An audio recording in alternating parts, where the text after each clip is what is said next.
So hello Year 12 and welcome to the last video of you guys as Year 12, because as we move towards next week you will essentially be doing Year 13 material and therefore you will be acting as A2 students from that point. I know some of you have found this week quite tiring, found a lot of information to digest, work to work through. Essentially we're just using this to draw a line under your AS level material. Instead of those of you who are going to do the actual exam, we've made sure that you have done an actual exam. Hopefully you have paid attention, you have really focused on the mark scheme, seen where you've gained and lost marks. Many of you have emailed me to query particular marks, and actually looking at the mark scheme I was able to explain exactly why you didn't get the mark. And for some of you I think you were quite surprised at how precise or pernickety the mark scheme can be. But it is worth doing this because it's awful if you get a grade under what you're capable of because you haven't engaged with the mark scheme, you haven't paid attention to how you need to answer the questions as well as the knowledge that you need to answer the questions. Anyway, here we go with the last few questions from paper 2. Some alkanes are used as fuels for transport. Crude oil, which is a mixture of hydrocarbons, is the major source of these alkanes. Crude oil is processed by fractional distillation, cracking and reforming. Identified by name or by structural formula, the unbranched alkane with 6 carbon atoms found in kerosene. It is, of course, hexane, or in terms of structural formula, CH3, CH2, CH2, CH2, CH2, CH3. I could see a few of you going for C6H14, but it specifically says structural formula. Explain why isomers of the alkane have lower boiling temperatures and so are found in the petrol fraction. Right, so we're told that this with 1, 2, 3, 4, 5, 6 carbons is found in kerosene, but 1, 2, 3, 4, 5, 1, 2, 3, 4, 5, 6, something like that. How many does this got? 1, 2, 3, 4, 5, 6, things like this. These are branched versions of the same molecule. They've still got the formula C6H14, but they come out in petrol rather than kerosene. And why is that? Well, the fact is that these things can actually pack together very well, and therefore you've got strong, or relatively strong, intermolecular forces, London forces. Whereas these things actually can't pack together anywhere near as well because of their branching. So first point for saying that the molecules in petrol have branch chains. Second, for saying they don't pack closely together or they have a lower surface area in contact. And the third thing for explaining therefore the intermolecular forces or the van der Waals forces or the London forces are weaker, so the boiling temperature is lower. Do not award the third mark unless it's clearly forces bonds between molecules. Okay, so you had to say that the forces are the bonds between the molecules. Try and use the word forces. 3 marks there. During cracking, carbon-to-carbon bonds are broken. Explain the 2 major reasons for cracking hydrocarbons. Well, what 2 things are made when you crack a hydrocarbon? You go from a long alkane to a shorter alkane and an alkene. You should know that these are better fuels. And from GCSE that the demand for petrol is higher than the supply of petrol. And alkenes, of course, you know that they are used to make polymers and other molecules. Okay, so the 2 major reasons are that we form shorter chain alkanes and alkenes, 1 mark. I had to say both for that mark. Alkenes are useful for organic synthesis or used to make plastics. Shorter chain alkanes are more in demand, better fuels, okay? So answers only referring to hydrocarbons, not alkanes or alkenes, can only score the 3rd mark. And now a named product of synthesis, ethanol, alcohol example, Shorter chain hydrocarbons are more in demand, higher value, okay? You can have 1 mark for saying to make polymers or something like that, but you really needed to spell it out for your 3 marks. And what does reforming do? Well, reforming is used to turn these stickier, gloopier fractions like kerosene into petrol. And how can you do that? Well, you can do what we've talked about above. You can turn a nice straight chain into a branched chain molecule, and then it will move from the kerosene to the petrol fraction, and this will cause an increase in the proportion of branched chains. It will cause an increase in the proportion of cyclic hydrocarbons as well. So D, some fairly specific knowledge there. Okay, question 5. What is the purpose of the condenser in this reaction? Well, that is to ensure that the products you don't want in the gas syringe condense and run back. You've got to name them, so it returns things like the 1-bromobutane, or it returns the water to the reaction mixture so they're not lost. Prevents the loss of reactants, they have time to react. Allows a higher temperature to be used without loss of reactants. Prevents gases other than butene from entering the gas syringe. Returns volatile reactants. Ignore just cools down or condenses the gases. Do not award condenses the butene, because you don't want it to. You want the butene up here in the gas syringe. Do not award for any mention of condensing potassium or bromide, or potassium bromide, or the potassium hydroxide, okay? These things would not be gases. Okay, so a bit of common sense there. Condenses the water, condenses the 1-bromobutane. Describe the test on the gas in the syringe to identify its functional group. Well, from GCSE, you know that you can use bromine water, and it would go from orange to colourless. Allow decolorizes. Although from A level you now know that you could bubble it through acidified, and you had to have acidified potassium manganate 7, and that would go purple to colourless. Allow decolorizes, okay? Do not award positive results of incorrect tests. So if you're talking about feeling solution, then you get 0. You can't have the right answer for the wrong test. Calculate the percentage of 1-bromobutane which was converted to butene. Okay, so we know from this that it's a 1-to-1 ratio, so 0.008 moles of C4H9Br should give 0.008 moles of C4H8. We're told that the final volume was 22 centimetres cubed. Okay, so what volume would we expect that to take?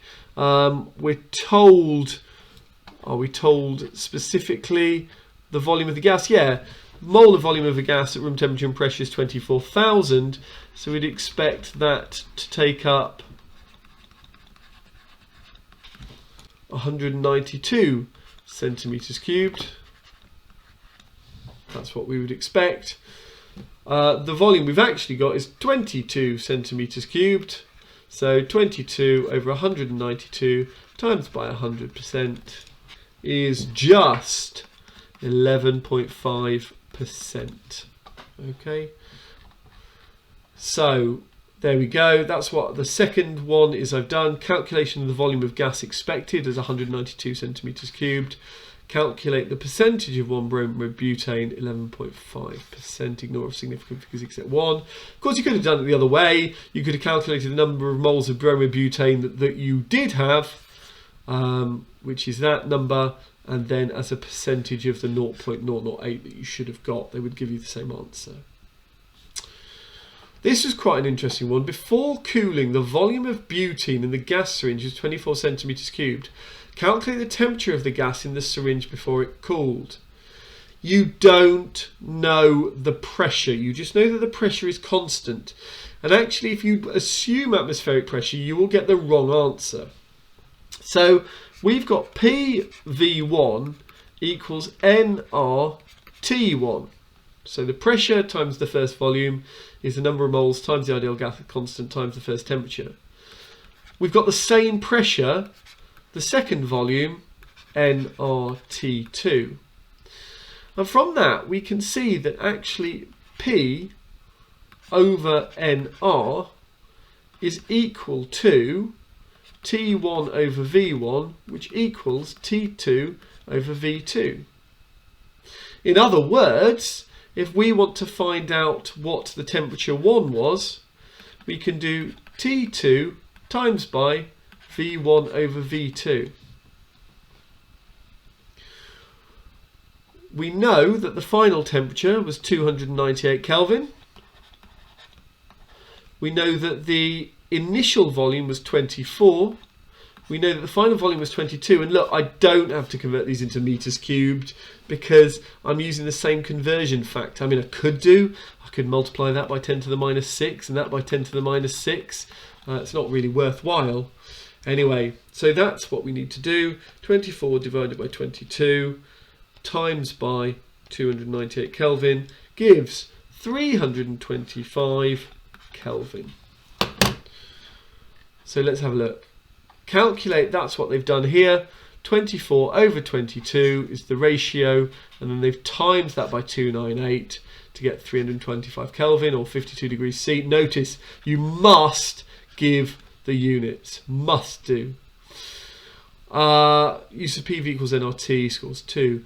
Correct answer scores 2. But if the candidate assumes that the pressure is 1 bar and finds that the temperature is 315 Kelvin, they only get 1 mark out of the 2 there, because it does not say it's at atmospheric pressure, and indeed isn't. Another compound formed from 1-bromobutane under these conditions is butanol. So let's have a look at that. So bromo, 1, 2, 3, 4, 1-bromobutane going to butanol. How does that happen? Well, clearly you've got a substitution reaction where the bromide is being kicked out and the hydroxide's coming in. So the type of reaction there is substitution, as it says up here. The functional group in butanol can be confirmed using a single chemical test. What is the single chemical test and the expected observation? So we're looking for something that will identify an alcohol group here. Well, certainly as an A, that would be testing for an acid. Failing solution is looking for the oxidation of the alcohol. Aqueous silver nitrate identifies the bromobutane, so the answer is D, phosphorus 5 chloride, generating the HCl and testing that with steamy fumes. Draw the mechanism for the reaction of 1-bromobutane with hydroxide ions to form butanol. Include curly arrows and any appropriate lone pairs and dipoles. So I can just modify this to make that a lone pair there, and I can make that a dipole, delta plus, delta minus, which is attracting, of course, this negative charge there. Curly arrow from the lone pair of the hydroxide, here, 1 mark. Curly arrow from the CBr bond to or just beyond the Br, 2nd mark. And partial charges on C and Br minus present as a product, 1 mark. It does say allow an SN1 mechanism. If you're going to do that, do make sure that you've got the positive charge on that carbon, okay? Alkene molecules are formed by elimination from 2-bromobutane. How many isomeric alkene products will be formed in this reaction? I thought this was pretty difficult, actually. Maybe that's just me. Again, you've got bromobutane here. Oh, sorry, no, it's 2-bromobutane. There. Now, if we lose that hydrogen there, so elimination, the base comes in, takes that, and kicks that out, we're going to end up with this. Now 3 of those are the same, so there's no other options for that, so that is only one option. If, however, the hydrogen that is taken is this hydrogen here, again the base coming in, taking that hydrogen, kicking that out as bromide, well then you've got this product, which is an isomer of that, or these could be on the same side. So those are what you can get. You would get 3 isomeric products. You would get butene, butanol here, and you would get trans but-2-ene, and you would get cis but-2-ene. There you go. All right. Oh, now this one. This was a lovely question. Not easy. Name the piece of apparatus used to measure 25 centimeters cubed of wine. It's a glass pipette. That's what you would use because you're measuring 25 centimeters cubed, 1 volume, and that's the most accurate thing. It says don't toward burette, which is interesting there. To improve the accuracy, the burette should be rinsed. What should it be rinsed with? Well, you see, this is the interesting thing because the certain things when you're doing conical, doing titrations, like the conical flask that you're using there, should be rinsed with water, not solution, because it's the number of moles that are important, not the volume. Whereas for the pipette and a burette, you should rinse it with the sodium hydroxide solution, rinsed with water, then sodium hydroxide, allowed just rinse with sodium hydroxide solution. Ignore details of how the rinsing happens, okay? So you should rinse it with water, no, you should rinse it with sodium hydroxide solution, but bearing in mind the conical flask that you're using should not be rinsed with the solution you're going to use. What's the colour change? Right, we've got acid in here, and we've got our colouring in there, and it's phenolphthalein, so it's going to start off colourless. And we're going to add sodium hydroxide. And once there's enough, that is going to go pink. So the colour change at the end point is from colourless to pink. C.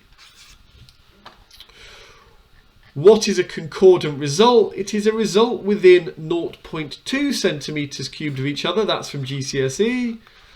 It says allow plus or minus 0.1 centimetres because some A-level questions do suggest that that is concordancy, but you had to give a precise value that was less than 0.2 centimetres cubed, which is what you're told at GCSE. Calculate the percentage of ethanol that has oxidized given that 1 mole of ethanol forms 1 mole of ethanoic acid. Right, titration question. What can we get our teeth into? The hydroxide. We know moles is concentration times by the volume. We know the concentration is 0.235. We know the volume because we're given the titers there. Now, notice that the first one, and it hinted, right, what's a concordant titer? So we need to work this out. 26.75 plus 26.85 divided by 2 is 26.80 centimetres cubed. So the volume, 26.80 over 1,000, and that will give us 0.00628 moles of sodium hydroxide. Now, it's ethanoic acid here. Ethanoic acid, COOH, only has 1 hydrogen that reacts, so it's a 1-to-1 ratio. So the moles of ethanoic acid in the 25 centimeters cubed sample is the same, 0.006298 moles of that. So we could work out the concentration of that.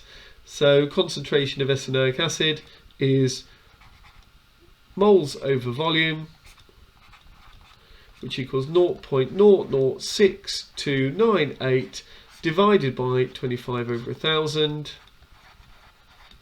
which equals 0.25192. Okay, so that's the concentration, moles per decimeter cubed, of ethanoic acid in the wine. Now we know we started with a bottle of wine with an ethanol concentration of 2.5 moles per decimeter cubed and presumably no ethanoic acid. So therefore the percentage that has oxidized is the amount of, or the concentration of ethanoic acid at the end divided by the concentration of alcohol at the start, because it's a 1-to-1 ratio, and that equals 10.07%. That's probably too specific. Let's have a look.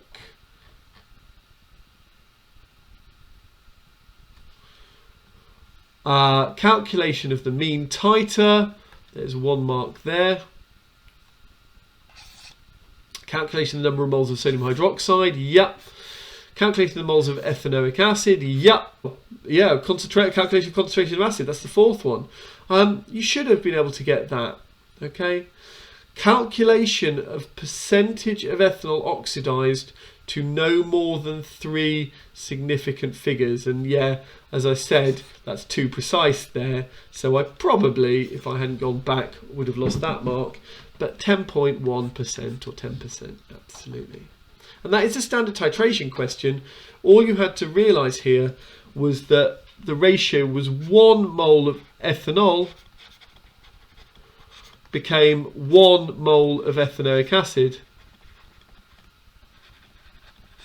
and the ethanoic acid reacted 1-to-1 with 1 potassium hydroxide molecule. Okay, so it was fairly straightforward. Why would this not be effective for the analysis of red wine? That's because the red colour of the wine would obscure the colour change of the phenolphthalein. Red wine is not colourless. Colour change cannot be seen. The alcohol concentration of, the ethanol concentration of alcoholic drinks is usually measured a percentage of alcohol by volume. A sample of one of these gins was found to contain an ethanol concentration of 7.5 moles per dm cubed. By calculating the percentage of ethanol by volume of this sample, deduce the brand of this gin. Okay, and we need to use the density of ethanol here. Right, so let's assume 1 decimeter cubed. Then we've got 7.5 moles. Now 7.5 moles times by 46 grams per mole, which is the mass of ethanol, is 345 grams in 1 litre or in 1 decimeter cubed. Now 345 grams. What is the volume of that? Well, so we know that the density is 0.79. If you're not sure, density is 0.79 grams per centimetre cubed. So that even tells you the equation that density is mass over volume. Okay, so if we want to know the volume, is mass over density. So 345 grams divided by 0.79, which equals 436 centimetres cubed in 1 decimetre cubed. That's the density. Right, ABV is 436, should be 437. Sorry, my rounding's terrible. 437 divided by 1000, which is the volume of the solution, a decimetre cubed, times by 100% equals 44%. So it should be C. There you go. So how is that marked? 1 mark for the concentration of ethanol in grams per decimeter cubed. The volume using the density of that, which should be 437 centimeters cubed. And finally it's C, okay? Again, don't panic when you get something like that. You do know how to do these questions, even if you don't think you do initially. Question 8, complete a graph of concentration against time. So complete the graph, 2 marks. Right, 5 points plotted correctly. Here to within a very small tolerance, and it says draw a line to pass through all the points. So you want a nice smooth curve. So let's see if I can do a nice smooth curve here. Probably not is the answer.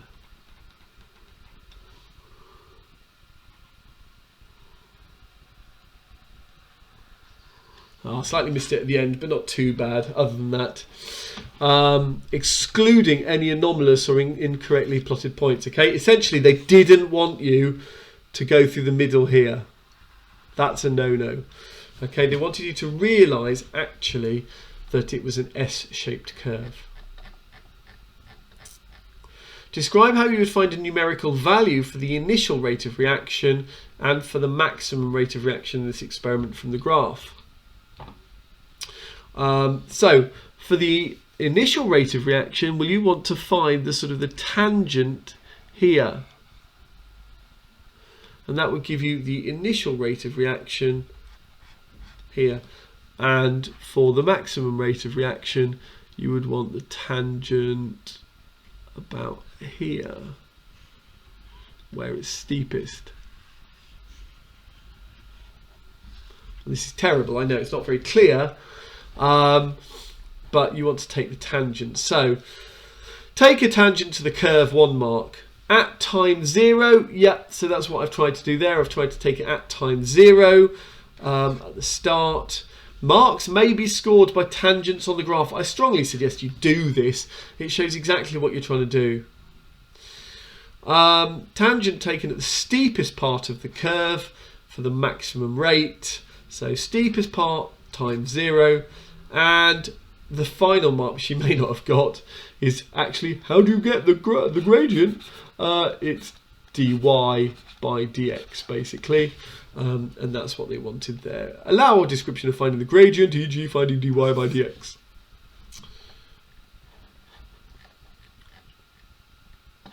And finally, can you tell that I'm going crazy as well? For many reactions, the values of the initial rate and the maximum rate are the same. In other words, for many curves, it starts off fastest and slows down. So if we have a graph of rate against time, product against time, the initial slope is the fastest slope. So why are they not the same? And for this we have to go back up to this situation where we're told the reaction is catalyzed by hydrogen ions, and the reaction is producing hydrogen ions, so it's self-catalyzing. So the reaction, the concentration of hydrogen ions is initially very low, and hydrogen ions are formed by the reaction, so the concentration of catalyst increases. Allow the reaction is autocatalytic. Allow initially the reaction is not catalyzed due to the lack of hydrogen ions. Very, very finally, the very, very last thing is give a reason why the measurement of the initial rate of reaction is likely to be less accurate than the measurement of the maximum rate. Well, if we look at this, the initial rate we're only taking from a very, very small sample of data, whereas the maximum rate we can basically take all these points here. So we've got to put that somehow in good English, or words that are going to get us, and they want us to talk about the fact that It's difficult to judge whether tangents should be drawn for the initial rate compared to other points on the line. Allow comments about the tangent being difficult to measure initially or easier at the maximum rate, which would have been my argument about more points. I know some of those were sort of kind of difficult. I don't know whether that's because I'm less used to that half of the course. I thought they were harder than the paper 1 questions. Hopefully they make sense now. Hopefully me going through has given you some kind of confidence.